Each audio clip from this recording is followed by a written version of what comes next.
Okay. Thank you so much, everyone, for joining us again today. My name is Tess Southern. I am the ag educator at Cornell Cooperative Extension of Madison County. Today, we are going to be discussing garden preparation, and this goes along with our Planting with Purpose program that we have been running.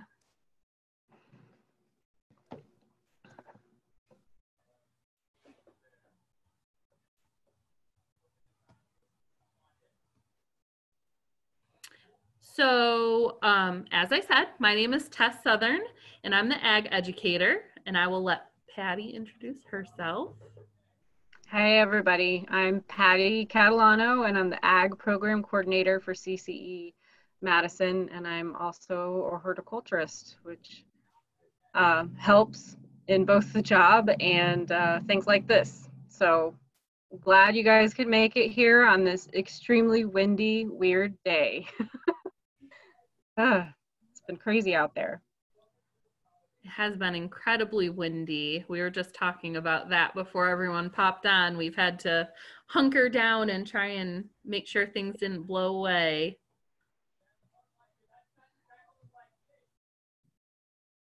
Okay.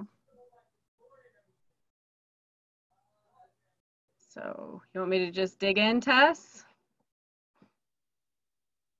Okay. So we're going to talk about garden preparation today. And do me a favor, and I know we can do a, let's see. We can do a poll, can't we?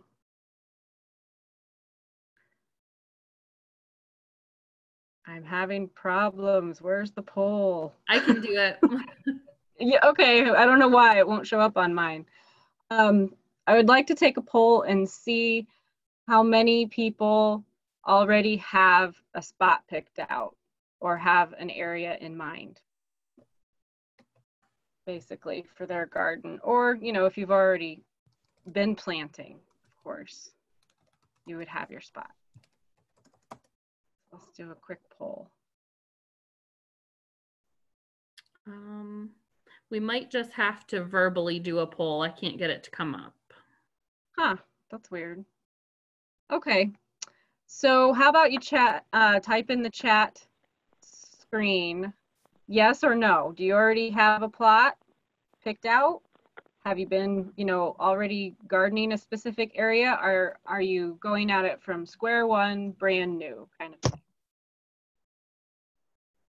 So it looks like Bonnie already has a spot picked out. Suzanne, yep. Sherry. Yes, a bunch of people have them already picked out. Wonderful. One at home and one at work. That's great. Sandy says she has raised beds, but always looking to add more. Wonderful. Good.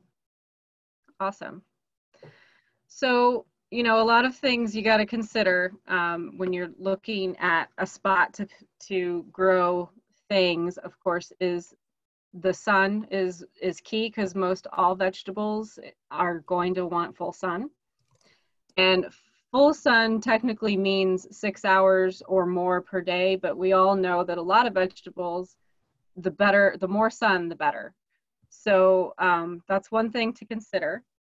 And when you start looking for your plot, you also, you know, you got to consider the time of year, because one of the best things you can do to begin is a soil test. And soil tests are best done in the fall. The reason being that any amendments you might want to add, you're going to want to add in the fall. And that helps them actually do their job in the soil over the winter while the garden is resting. And then in the spring, you can just go ahead and till up and plant. So that's the best time to start. However, right now in the spring is not a bad time to do a soil test, okay? Because you're still going to find out some information, and some amendments you can apply, you know, pretty close to the time that you're going to plant.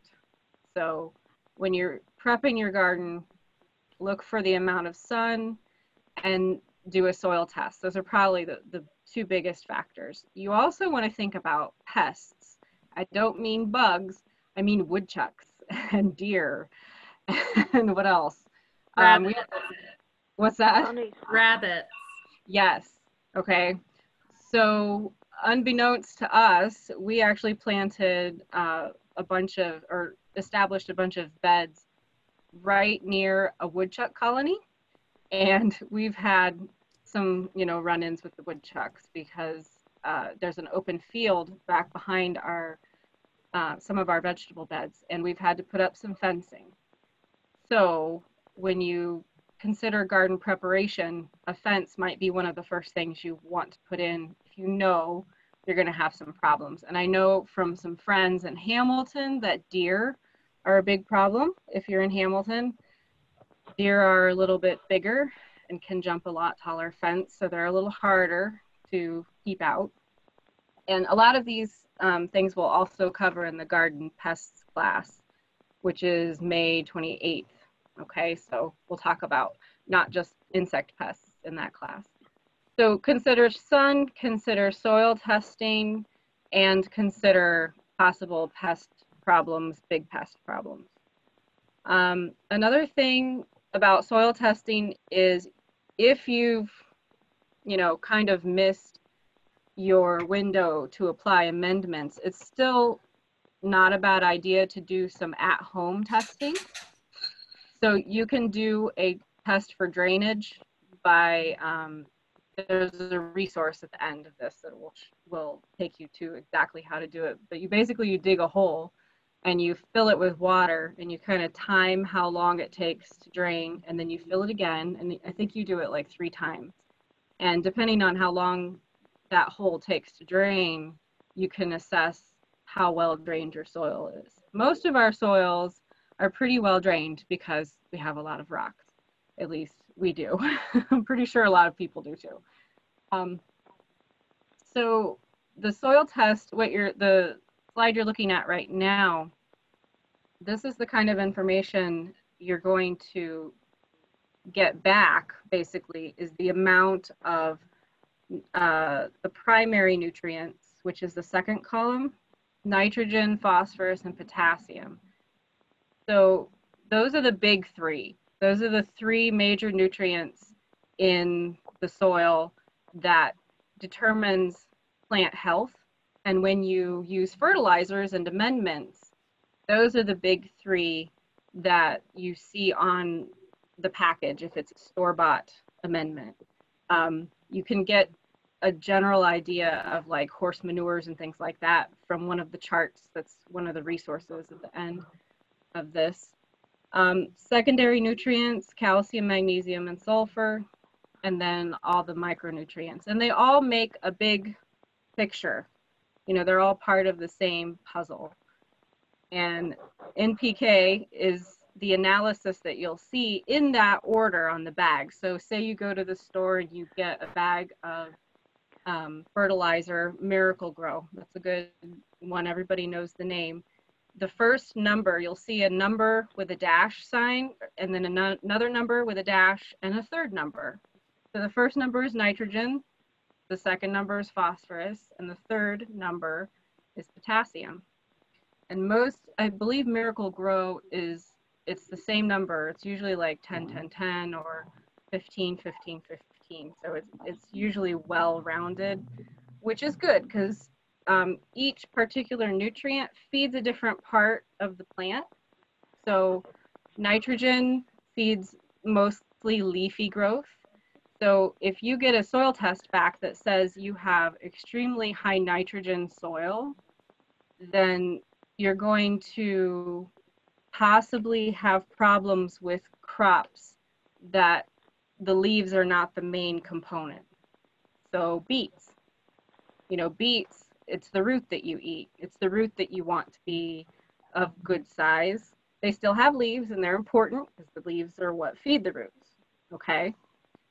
So all of this is part of the same puzzle, kind of figuring out where your garden soil stands. And you may not need to amend it at all, depending on the crop that you want to plant. And one of the great things about the company that Cornell uses for soil testing is they give you recommendations when you get your soil test back based upon the crop you want to grow. So they'll tell you, you maybe need to add a little bit more phosphorus or what have you. So it's a very useful test. It's pretty inexpensive, and we can get you more information about that at the end, or you can email us about it. So I also have a picture, or I can show you through the video if my son comes back in the room, of what you receive from Dairy One when you're able to order online the soil sample kits. I might just have to wait and show you at the end. Sounds like maybe he didn't go get it. So anyway, you can order those for free. They ship them straight to your house, and it has all the instructions on what to do right online. And then you're able to fill your little kit, and then you send it back in, and then that's when you pay. And it's usually like less than $20 depending on what you're getting. I think that the standard test is about 18. So it really is inexpensive to be able to find out exactly what your garden is going to need from year to year. So let's see. So once you've figured out sun, drainage, and the soil and its components and what it might need, then you're going to want to decide the simple question of, do you want to garden on the ground as it is, or would you like to do raised beds? We have 40 20-foot long raised beds for our vegetables at our farm, and the reason is we do get so much rain. It seems to make a big difference. I didn't really think we would need raised beds, but now that we've been doing this for a few years, I'm really glad that we did the raised beds. They don't necessarily have to have the wooden sides like the ones in the second picture. Some of ours do. Some of ours, we got too crazy busy in the spring and we just piled the soil up. And that's the way they have kind of lasted. And the sides erode a little bit, but when we till it, we just rake it back in a little bit. Just that extra elevation really makes a difference in the drainage of the soil. And it keeps, I don't know who here's under a flood watch. We're under a flood watch tonight. We're supposed to get 1.5 to 3 inches of rain. And thankfully, we haven't planted a lot of crops yet, but we have planted some, and the seed will rot in the ground if the bed isn't raised, if we get an event like that. And unfortunately, I mean, we had one on Halloween just last year. We had water actually rushing through our farm. It was the craziest thing. So it's a matter of preference, and it's also a matter of what your land looks like. If you live in a high spot, you don't necessarily need a raised bed. If you live in a low spot, you might want to use raised beds because they're going to help you quite a bit with the drainage problems. The other type of garden, the differences between the two pictures you're looking at, is on the left, you can see everything's in nicely planted rows, which is beneficial because when you go along with a hoe and when you walk, it's a lot easier. You can, scratch up the weeds without interfering too much with plants, and you can easily walk down those rows and harvest. The way they've been planted on the right looks more like what's called a block style garden, where you plant everything closer together. The theory is that when you do that, it actually shades the weeds out a little bit underneath. And we've actually done both practices at our farm. And it depends on the crop. We do lettuces and things like that in rows. But we do kale, what else? Mustard greens, and other things like that, block style. So you gotta kind of make some decisions. That's part of garden prep too. what style do you want to try, and don't be afraid to change it up. That's one of the wonderful things about gardens, is they don't have to be exactly the same year to year. And by all means, you know, take notes. I don't remember year to year what we do. So we have a farm journal, and I keep notes on plant dates, what worked and what didn't. I can't always find them the next year, but I try, you know. So keep track of what you're doing. There's all sorts of different ways to grow things. Here's some other examples. Don't let lack of land deter you from growing fruits, vegetables, and herbs. There's actually lots of ways that you can grow things. The upper left-hand corner, that's actually a pallet. I've seen people do that. It's pretty successful. And if you live anywhere near Sherburne, there's that egg factory on the outside of town. They've almost, like every other week or so, they've got a huge stack of free pallets. So talk about, you know, frugal gardening. So there's lots of ways to grow things. Buckets are great for tomatoes, which is what they've got right there. Those are Home Depot buckets. Because tomatoes, you know, they have a pretty good root system on them. So you are going to need a large container for their roots. And then bottom left corner, standard containers. A lot of it depends on how much you want to fertilize. If you want to do the Miracle-Gro option, you can get away with a smaller container for things like tomatoes, because the Miracle-Gro, as that soil becomes less and less fertile, the Miracle-Gro will replace those nutrients. But most soil scientists will tell you that plants need more than those nutrients. So you might get a lesser harvest, or the plants might start to look a little peaked if you do the Miracle-Gro option all the time. It is better if you have good soil. That's helpful. It's kind of the structure of growing things for food. So bigger containers are probably better. And I want to add really quickly that if you are interested in putting a pallet garden or pallet bed in, and you follow us on Facebook, I did just do a video on how my son and I put together the pallet garden that we are starting this year. I live right in town. I have a relatively small yard. I have a child, I have a dog, and so I need something small and contained to be able to grow things in for me. And so if you're interested in that, please go on over to our Facebook page and find that video, and you can see how we put one together here for our small yard. Awesome. I've heard strawberries are a good thing to grow in those too. They're a good size.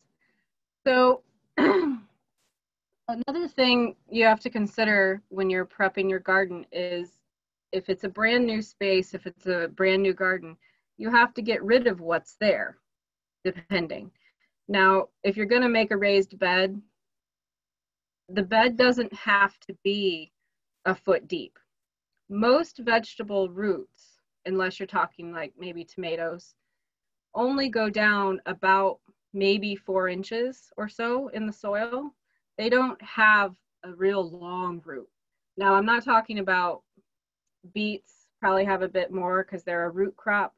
Carrots have a bit more, but your lettuces, even broccoli and cauliflower, things like that, they don't have a real deep root system. So you don't necessarily have to make a raised bed that's really, really deep. It really depends on what you're going to plant.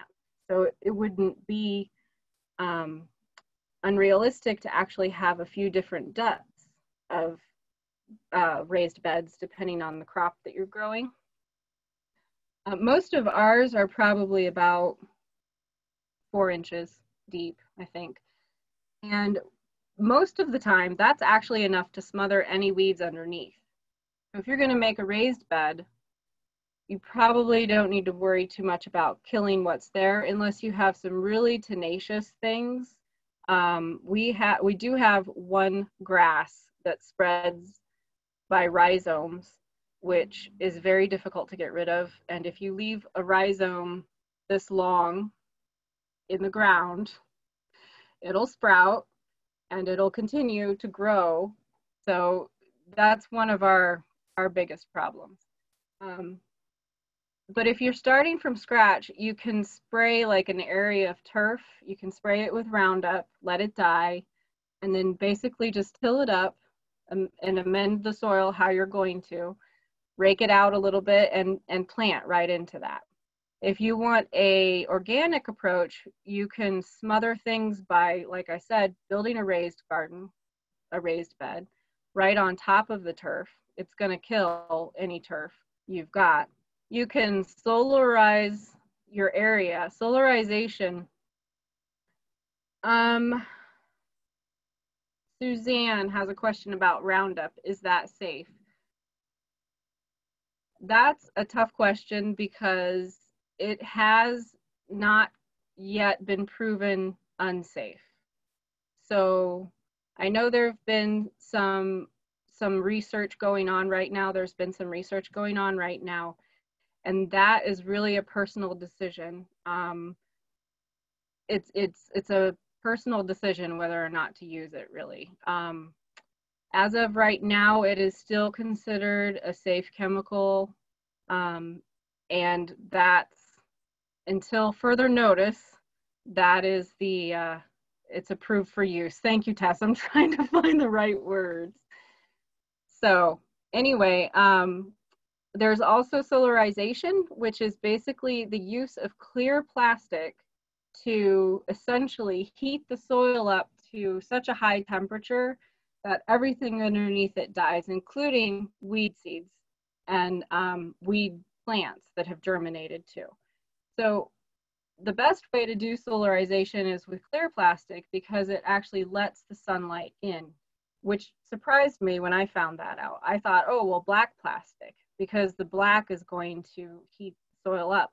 But what ends up happening is the black does reflect some of the sunlight. And that bit of sunlight that it reflects back, because it's not clear, it then doesn't penetrate into the soil really, and kill things. So it heats up even hotter with the clear plastic. So because it's so nice and toasty warm under there, a lot of weed, especially warm season weed seeds, they will begin to germinate, which is good, because then when you kill them dead, they can't come back from that, So solarization is becoming a very popular way of getting rid of this, what's called the seed bed. So when you till up a fresh patch, the ground isn't a sterile environment. It has weed seeds in there you wouldn't believe.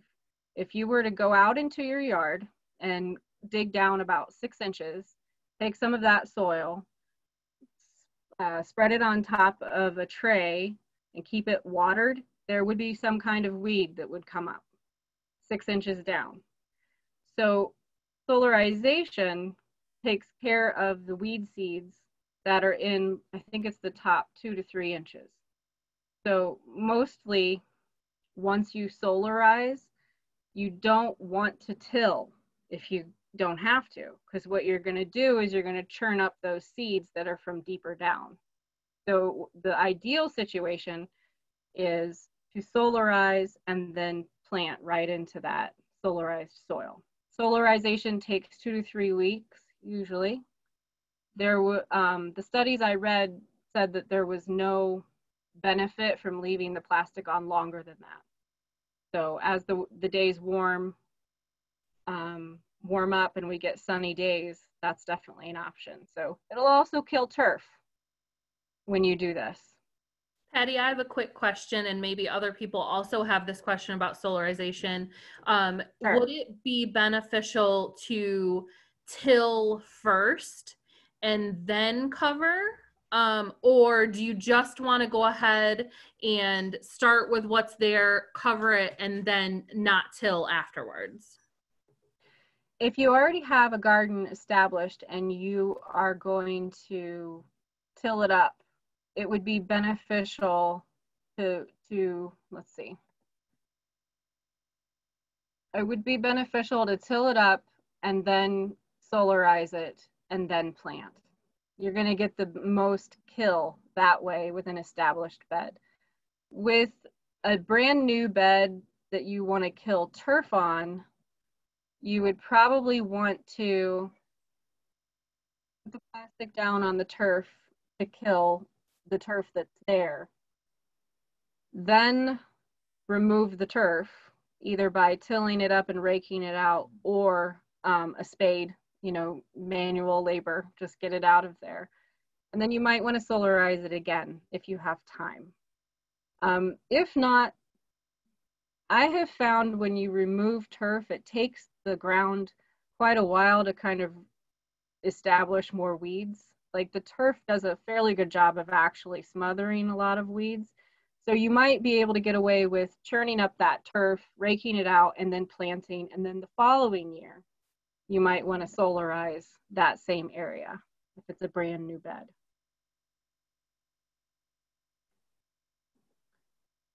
Sandy, you're gonna leave the plastic on for 2 to 3 weeks is the optimum amount of time to get the best kill. Okay. Let me check my notes here for a second.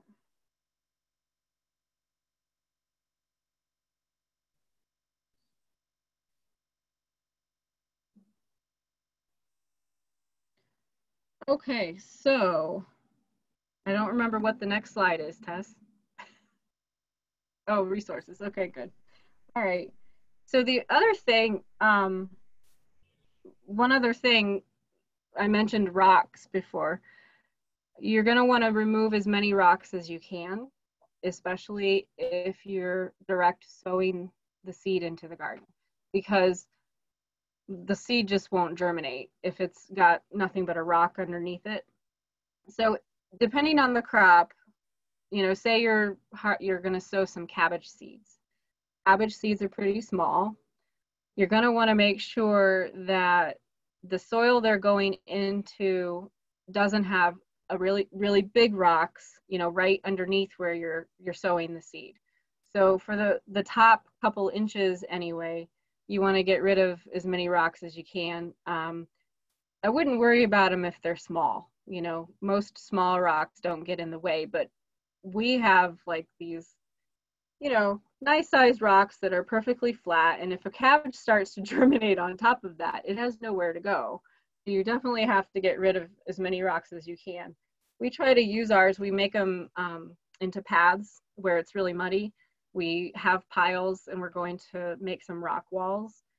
You know, you go out to the forests around here and there's all these rock walls in the middle of nowhere. And that's why, because everybody used to garden and grow their own food and crops, and they'd have all these rocks. And I tried, after the first couple years, I tried to tell myself, okay, it's free building material. But every time my shovel hits a rock and my elbow jars, sometimes it's hard to remember that. So when you direct sow into a garden, any seeds that you're going to put directly in, you do want to try and make sure that the seed bed is nice and light. Okay, so you don't want to leave a lot of clumps. You want to make sure the seeds are actually going into soil and not the roots of weeds and stuff like that. So it doesn't have to look pristine, but you got to remember that when seeds first germinate, they're kind of delicate. You know, they don't have a lot of energy. They've only got enough to get going. So they need to be able to access their food, which they get through the soil, as soon as possible. So a nice light seed bed with very few clumps and rocks for direct sowing. If you're planting transplants, on the other hand, your garden prep can be a little bit more sloppy because, you know, tomato transplants that are already 4 or 5 inches tall with a good root ball, it's not gonna matter too much if you plant them near a rock or in some soil that's not exactly fluffy, you know. So that's not as big of a problem. So that's another thing to consider. Okay. So I see we're on the resource page, unless you have something more that I'm missing. Nope, that's it. I'm just kind of thinking about other things. Part of garden prep should probably also be figuring out what you want to do about your weeds, because you will have them. There are several options. You can spray for weeds. You can smother them with mulches like wood chips or grass clippings. We actually use a lot of black plastic, and we plant through the black plastic. Most of the reason we use that is because of that grass weed that I told you about. And the reason you want to consider that when it comes to garden preparation is because you're going to have to consider, you know, what kind of money you're going to have to put into that. Black plastic it's not real expensive, but it's a little pricier, but it lasts for 3 or 4 years. Okay. Mulch, different kinds of mulches can be very cost effective, because if you have a bagging mower and you have grass to mow, that's a great option. But grass clippings are very high in nitrogen. So in your garden prep, you want to think about, well, I probably don't want to mulch around my root crops with a high nitrogen thing like grass clippings. So consider that as part of the whole big picture, for sure. And let's see. When you sow too, if you have a nice soft seed bed where the soil is nice and loose and you're sowing in the seed, make sure, it's a little thing, but make sure you firm the soil a little bit, because if you just plunk the seed in there and put soil over it and it's too light, it's a funny thing. When the seed germinates, it actually needs some resistance to push against to unfurl and go up above the soil. So if you just kind of throw it in and don't firm it at all, it may struggle a little bit more. You know, it might take a little bit longer. So if you just pat it down, give it a little pat when you sow the seed, any seed basically, it's going to help a little bit. So not too hard, you know, but it might be a good job for a kid. If you've got any kids in your household, you know, give them the job of patting the soil down on top of the seed. That helps. So.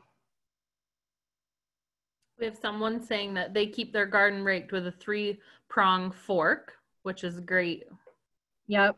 Tools was another thing I thought I might mention. Has anybody ever heard of a Warren hoe? W-A-R-R-E-N. It's a hoe that's shaped like this. It's a triangular hoe. And I just discovered these. Yeah, I just discovered these. See, you always discover new things when you're gardening. You know, it's such a experience-based thing. They are really wonderful because the nice sharp point will get out a lot of the clumps of roots while you're weeding, but it's also, you know, specific because of the point. So you can get up real close to your vegetables without damaging them at all. And that's, sometimes I'm not too delicate when it comes to hoeing. So that's really good for me. I would recommend a Warren hoe. And plus, because we do rows in some beds and the block style method in others, and in the block style, like I mentioned, there's less room in between the plants. The Warren hoe is really useful because then I can still get in between because of the shape of it. And we happened to pick up a couple at a yard sale because I think they're more of an old-fashioned hoe. So you might find them at yard sales or estate sales or something like that. Hopefully we'll all be allowed to go to those this summer. I don't know. Let's hope. So some of the resources listed, the first one is the website for Dairy One. They have a wonderful website if you play around on it at all. They tell you all sorts of information about taking a sample, how to read your test results. If you decide to get a soil sample taken, however, on the form, because all the forms that you'll need are also on the website, you can print them out. you can put either me or Tess's email address, and what will happen is Dairy One will email you and me or us. Let me try that again. Email you and us the test results. So you can give us a call and say, hey, I got the test results back, and I need some extra explanation about this part or whatever. So I can look at it because it'll be in my email, and you can just do it on the phone. Okay, so that's actually something we could do remotely because we're all answering our phones for CCE right now too. So there's the next site is about soil type, the types of things you can do at home. I've done some of these for our farm when we first bought our land. One of the tests in here, which is kind of fun, you might involve some kids in this activity, is to get a scoopful of soil, put it in a jar, fill it with water, shake it, and then let it sit for a rather long time, at least 24 hours. And what will happen is the different types of soil that you have will separate out. So soil is made up of different particles, clay, silt, loam, and sand. And basically, sand is clay is one of the lighter particles. Silt is also kind of light. Sand is very heavy. So when you let your jar of water and soil sit there, it'll separate out into the different layers, and you can actually tell how much silt you have in your soil, how much clay you have in your soil. So it's a rather fun activity. That's just one of the activities on that PDF document. There's a couple others. There's a great resource from Onondaga County that is next on raised bed gardening. And then there's the IPM site that has the solarization information, and then some information also on organic fertilizers. So I think that's about all I had planned on covering. Does anybody have any questions? Yeah, I did go ahead and put in the chat box. If you have questions, you can either type them in there, or if any of you are brave and want to get on here and ask a question live, please feel free to do that. We'll leave a couple minutes right now for you to ask questions. Maybe you have a question about something that we didn't go over today that we can answer right now. So go ahead and ask away.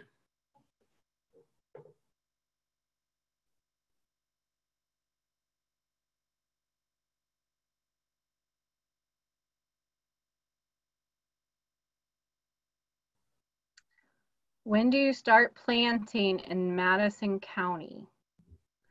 And is it too late to start seeds? It all depends on the crop. Both of your questions, they're related.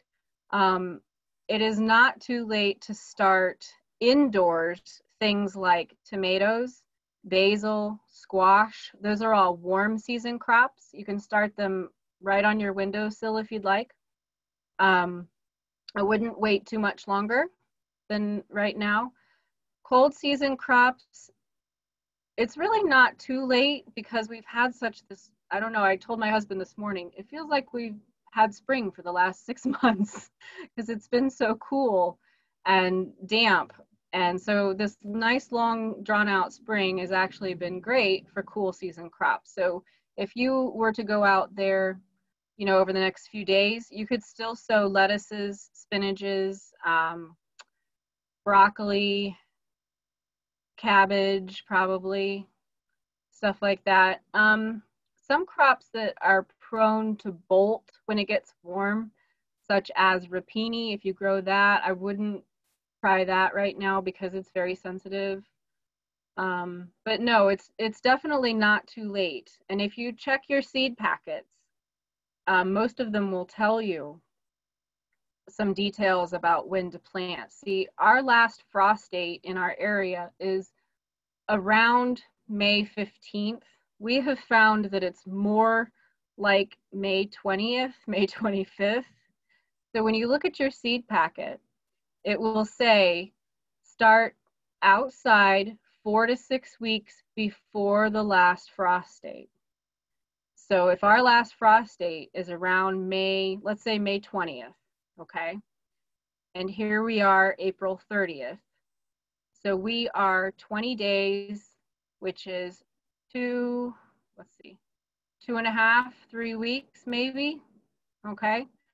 So you're at about 3 weeks from the last frost. If you plant a crop that's 4 to 6, that says plant 4 to 6 weeks before the last frost date, it doesn't mean you won't get a harvest. What it means is you'll probably get a harvest a little bit later. So you're still okay. It's borderline, but it's still okay. All right. So read your seed packet. If it says you have to plant it outside 6 to 8 weeks, I wouldn't do that one. That's for crops that take a long time. And unfortunately, we do start to get frosts pretty early in the fall. Okay, does that make sense? I know it's a little confusing, but check your seed packet. If it says 4 to 6 weeks before last frost, you're probably still okay. You'll just, take a little longer to get your harvest.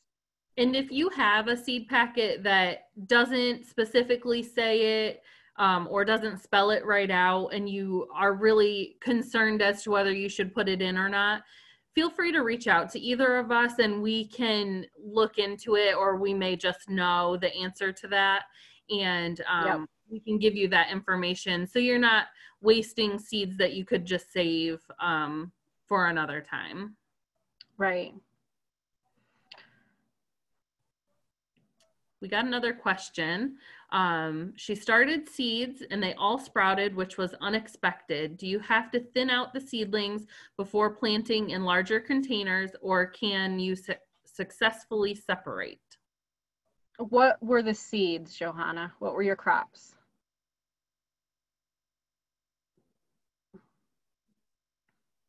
Tomatoes and basil. Okay. I'm terrible at thinning because when my tomatoes come up, I'm like, I want to save them all. but, okay. You can successfully separate them if you're very careful. Are they in just soil in cell packs? Okay. So what you want to do is you want to wait until the tomatoes and the basil in particular have their first set of true leaves.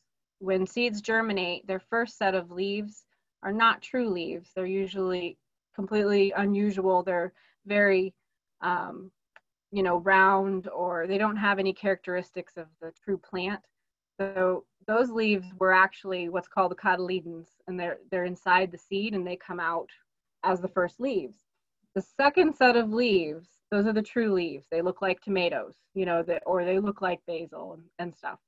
Once they get that second set, if you pop the plant out of the cell pack and very gently separate things in your hand, loosen up the soil, and then grab each plant, if you've got like 2, by one of those true leaves and gently pull, you can separate them. Yeah, you definitely can. So you got to do it before they get too many roots, because then they'll be all, tangled in, okay? So the timing is important, and being very careful is important, but it's definitely doable. The greenhouse I used to work at, we would just sow masses of things in trays and then pop them all out and separate them. They are a lot more resilient. Plants are a lot more resilient than we give them credit for, but the key is to grab them by the leaves, because if one of those leaves breaks off, it'll grow another leaf. But if you grab it by the stem to separate it and you break that stem, it's a goner. It can't regrow because it's so small. Okay, so that's the key to that. You could do that with the basil as well. The lettuce you could probably do that with too, but since lettuce grows mostly from that crown where it meets the soil, you'll definitely want to separate it down there low, below the leaves. So just be real careful, but it is doable. You're welcome. Good luck. Does anybody else have any more questions that we can talk to you about the garden prepping? Or, last week we did talk about, and we've had a few questions about seed starting also. So does anyone have any of those questions we can answer? And while you're all here, I just want to make sure you know that the next class is going to be the garden weeds class on May 21st, and we're moving the time to 6 o'clock in the evening for that class. So make sure you mark your calendar. Okay, and then the following week is the garden pests class, which will also be at 6 o'clock. Oh, moles. They're hard. They are tough to deal with. I have a very, I don't know, zen, laid back idea of how to deal with moles, because they actually serve a very valuable function. And I have noticed a difference in gardens that I've worked at where they really go after the moles. Then they have Japanese beetle problems like you wouldn't believe. Then they have grubs in the soil eating the roots of your turf and making your turf really ugly. So unless you have like a really, really bad problem, my personal opinion is they serve a valuable function. And when you get rid of them, you end up creating an imbalance. If they're there, it's because you've got a lot of grubs in your soil, because that's their primary food source, is the grubs that are underground. But if they are creating a problem, yep, blood meal and some of those other deterrents that have like hot peppers, and also Havahart traps. We've had success with those before too. So trapping them. There's a trap that you can use, trying to remember, that I think it goes like into the ground. I might have to look that up for you and get you more information. They're eating your beets. Well, that might mean war. There is some sort of tube type trap, I believe. Yeah. That fits into the ground. I'd have to do some more research. I haven't looked that up in a while. Yeah, that's what I was thinking too. Luckily, we don't have a big problem with that. And Suzanne, I would be super upset if they were eating my beets also, because beets are my very favorite. So that would disappoint me. Yeah. Yep, it's tough. I know. We have woodchucks. That's our big problem. And I have rabbits. So I think it just depends where you're at and what you've got going on in your yard. Yeah, definitely. Should I be starting something soon in my garden to stop Japanese beetles? So, in my opinion, with Japanese beetles, they're the biggest pain because there are some misconceptions with the Japanese beetle traps that you put out. A lot of people put them right in their yard and make it so that they're very close by to the things that you don't want them at. However, those traps actually have attractant in them. So you might actually be calling some in closer. So do your research with those and put them the appropriate distance away per what the package says it should be away from where you are.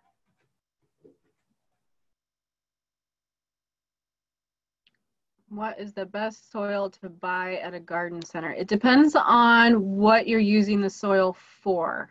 Is it for starting seeds?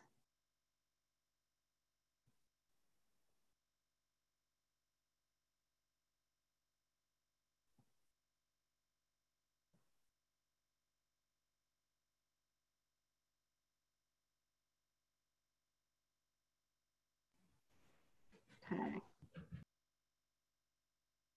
Tess, you want to answer Bonnie first, and then I'll help Suzanne. Sure. So I can't remember when you're supposed to put those up, to be truthful with you. Can I send you an email on that, Bonnie? I know you shouldn't be seeing them yet. I would be surprised if you're seeing them already. That would be a shock to me. I think you would put them up a little later once things get coming up and then you start to see them. I know last year was a pretty bad year for the Japanese beetles, and they come in waves. So I'm not sure what year we are on the upswing with Japanese beetles. Patty, you might know more on that curve of when we have them. Well, I know we had quite a few last year. And a lot of it depends on the winter we've had. If we have a really, really cold winter with very little snow cover, it kills the grubs that overwinter in the soil. So we had a pretty snowy winter, if I remember right. And so it'll probably be a standard year, I'm betting. And you usually don't see the beetles out until July and August. So it'll be a while before you really need to worry about those traps, because those pheromone traps, they're meant to attract the adult beetle. Right now, the grubs are still in the ground, underneath your rose bushes and in other places in the ground, eating the roots of your grass and your turf. That's what their main food is. So, so yeah. So Suzanne, with starting seeds, you're going to want to use a very lean soil mix. You're welcome, Bonnie. For seed starting, okay? Because seeds don't really need a lot of nutrients at the beginning. They just need some medium to stay warm and moist in so that they actually germinate. And then once they're germinated, you can start either fertilizing them or transplanting them into the ground where they're, going to get the fertile soil that they need. So what we usually do is go to one of your major retailers and buy what's called ProMix. It's what's called a soilless media. Soilless media is usually a blend of perlite, vermiculite, and peat moss. It doesn't actually have soil in it. And you don't want soil, really, in seed starting mix. The reason being is that soil contains all sorts of different fungal pathogens in it, which most adult plants can tolerate just fine. But little baby seedlings are very prone to something called dampening off. And that fungus is found in true soil. It's not going to be in a ProMix, in a sterile, soilless media. So it's fairly inexpensive. You can buy bags of it, or you can buy compressed bales of it, which we've bought one of those before and it lasts quite a long time. You can just plant seeds in peat moss too. We use peat pellets at our farm. So you can do either one. You can also make your own. I make a lot of my own soil using a mixture of my own compost, some peat moss, and sometimes I'll throw some regular soil in there for bigger plants. I wouldn't do that for seed starting. But for once they're grown up a bit, if they need to be potted into something bigger before they go out in the garden, I will make my own soil mix. And for the raised beds, buying soil, that's going to be very expensive to try, depending on the size of your bed. Most of the soils in our area are plenty fertile enough to start your own vegetables. So I would, if I were you, I would do a soil test if you can, and find out for sure about your soil. But most of the soils around here are very good for vegetables. And buying soil at the store isn't really, in my opinion, a necessity for a raised bed. You can just loosen up and till up the soil you have and use that for your raised bed. We have very good soil. So it's funny, Central New York used to be a huge grower actually of grains, and there are still some, you know, really big vegetable farms out there too. The soil's real good. So We did have fertilizing. a question. Oh, Yeah. sorry. Let's see. While the seedlings are still in the cells, you can start to fertilize them. You're going to use something pretty mild and even across the board. So when I mentioned the NPK, you know, the nitrogen, phosphorus, potassium ratio on the bag, you're going to want to use something like a 10-10-10 or maybe a 15-15-15, okay, just to keep them well balanced.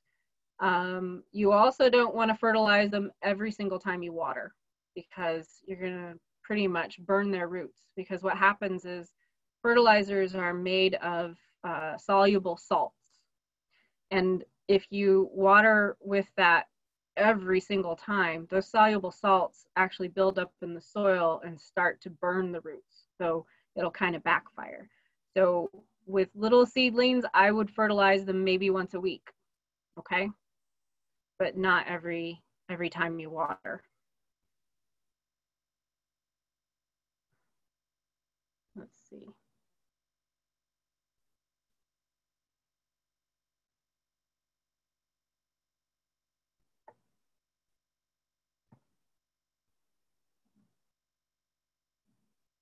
So Suzanne, you're in a park with systems with leach fields.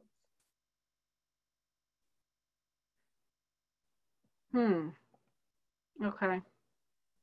Suzanne, is there any way you could put your email address in the chat box, and we can talk about that a little bit separately?